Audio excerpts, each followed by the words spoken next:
Welcome to my channel. It is your girl Grace Pink Update. Good morning, good afternoon, and good evening to you all, depending on where you are watching from. Hope you all are doing well, and thank you so much for stopping by. So, my people, the Enyash is beginning to open one after the other. INEC official has issued a statement apologizing to the Nigerian people for announcing fake election result during the presidential election. And according to him, he said that he is sorry that he announced that result under duress.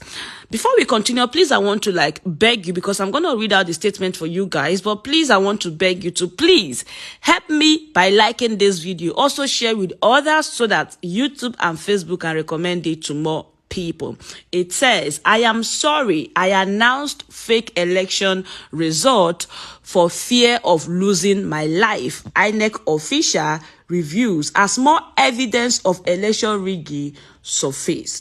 Professor Ibrahim Adamu Yakasai from Bayero University, Kano State, has spoken against the February 25th election result that was announced by the chairman of the Independent National Electoral Commission, Yakubu Mahmood.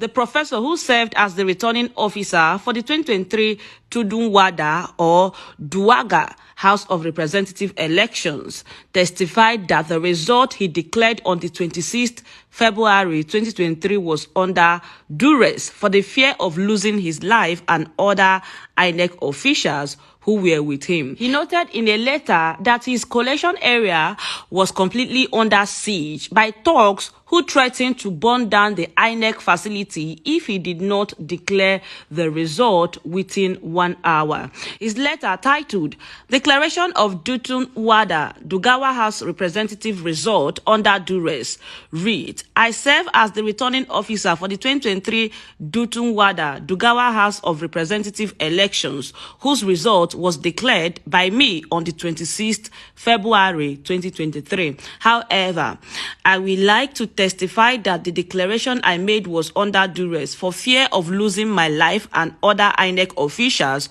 who were with me. The collation area was completely under siege, threatening to burn down the INEC facility if I did not declare the result within 1 hour. I was completely traumatized, hopeless, and confused, which did not give me the stability of mind to work in accordance with the Electoral Act and election guidelines as areas or polling units where elections were cancelled. The total number of accredited voters were not compared with margin of the scores that led to the declaration. And finally, the situation my colleagues and I found ourselves could not give us the opportunity to attend to the complaints of non-use of BIVAS in some polling unit. I hope my statement would be kindly looked at and necessary action to be taken in accordance with Section 65 of the Electoral Act 2022. Thank you. Yours faithfully. Reacting to the letter, Dino Melaye, spokesman for the Presidential Campaign Council of the People's Democratic Party, wrote, a professor right to denounce election result he declared in the just concluded election.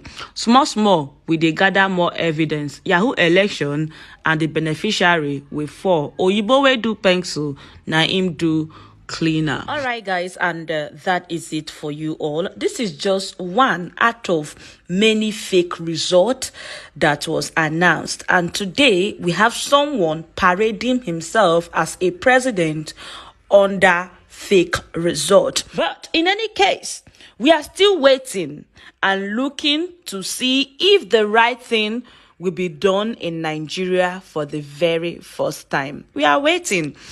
Talking about the BIVAS that did not work, I'm going to let you guys watch this video from Fast, who is a popular Nigerian musician and also a lawyer.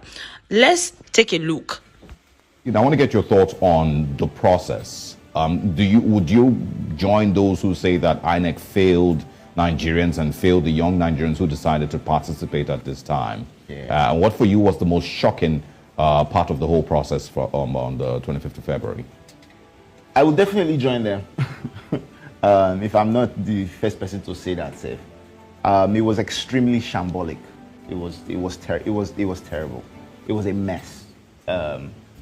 I think what was most shocking to me was the fact that the INEC chairman, who I personally think has put out or has, displayed the most embarrassing display that we've ever seen from any INEC chairman. He constantly and consistently, unprovoked, nobody asked him, reassured Nigerians that on election day, transmission of results will be via the BIVAS system. The reason the BIVAS system was introduced in the first place was to mitigate these issues, to solve this problem of rigging. Yep. And he constantly and consistently reassured Nigerians that that was going to be up and running, and on the day, it just didn't work. So for me, I think that was probably the most shocking thing, especially because this person consistently said, oh, this is what we're going to use. And if I'm being honest with you, the point where we were able to reach in terms of the entire electoral process, I think is probably the best possible it can be for a country like Nigeria, because it's a perfect hybrid system. Now, the actual voting system is very manual. You literally thumbprint on a physical sheet of paper. Everybody does that one by one. And then in front of all agents for each party, they count the votes. Yeah. So everyone witnesses the counting one by one. Okay, Labour Party, so amount. APC, so amount. PDP, so amount. Everyone witnesses that. Then the electoral officer signs a result sheet with the result that everyone can attest to. Yes. And then what they're supposed to do, which they didn't do, of course, is take a photo of that result sheet and immediately upload it to the portal. So that real time, of course, some people will finish voting before others, but real time, you can start checking polling unit by polling unit, start putting together what the results are. Nothing went up.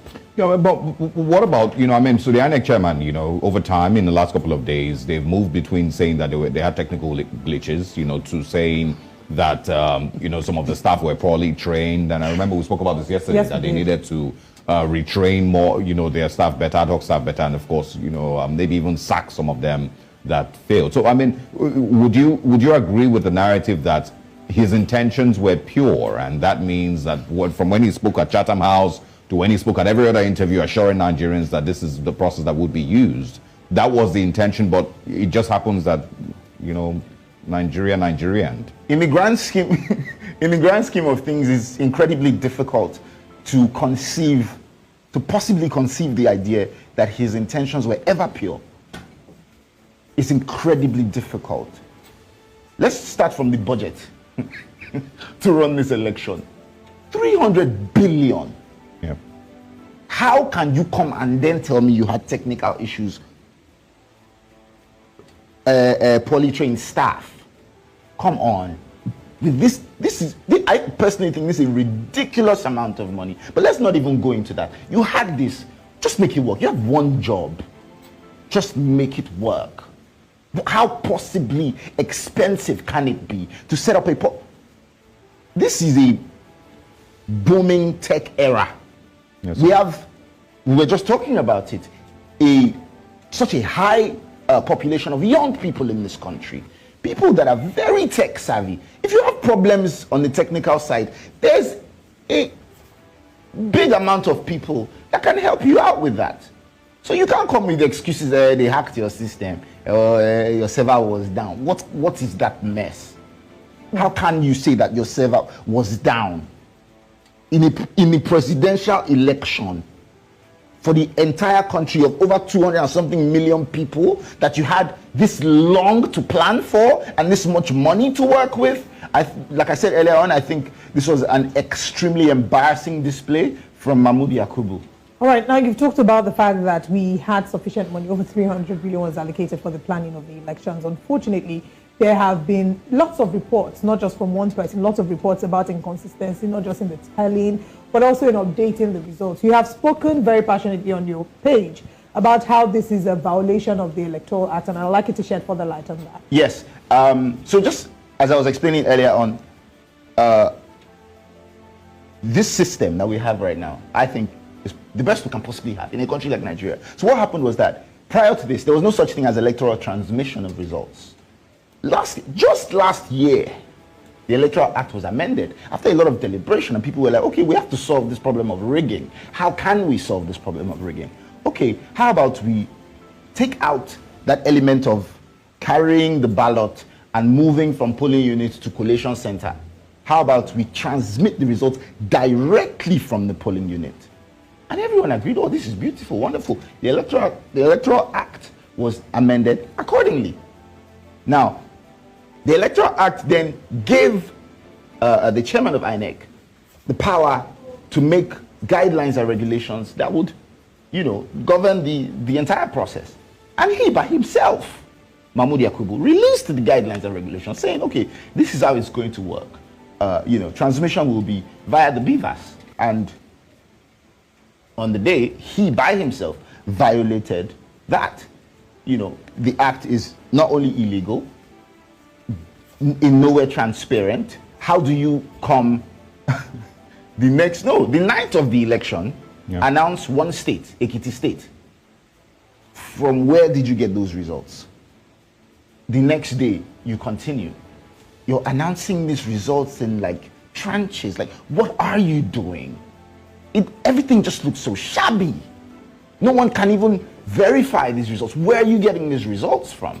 And a lot of result sheets surfaced on the internet where we'll see, results clearly being altered and so messy. So what then is the way forward? We've seen the Labour Party and the People's Democratic Party have criticized the results, saying that they do not accept it. Labour Party believes that they have won the elections as well, and they're taking the matter to court. Do you foresee that the court would maybe overturn the current situation as is? And do you really have trust in the Supreme Court and its ability to be able to, act as a fair check in this situation? I'm asking this because we have seen that there's a breach of trust between the bench and between the average Nigerians in some cases. Many of them have expressed their concern as to how they worry that there might be some influence, maybe the Supreme Court or even the election petition tribunals. So are you confident that the law will take its course? I see that the Supreme Court would be able to, by its judgment, remedy the situation. However, I think what most people are worried about, and what you're probably asking me about, is whether everyone will be in compliance with the Supreme Court's judgment. What we've seen time after time is the executive arm of government refusing to listen to the judicial arm of government.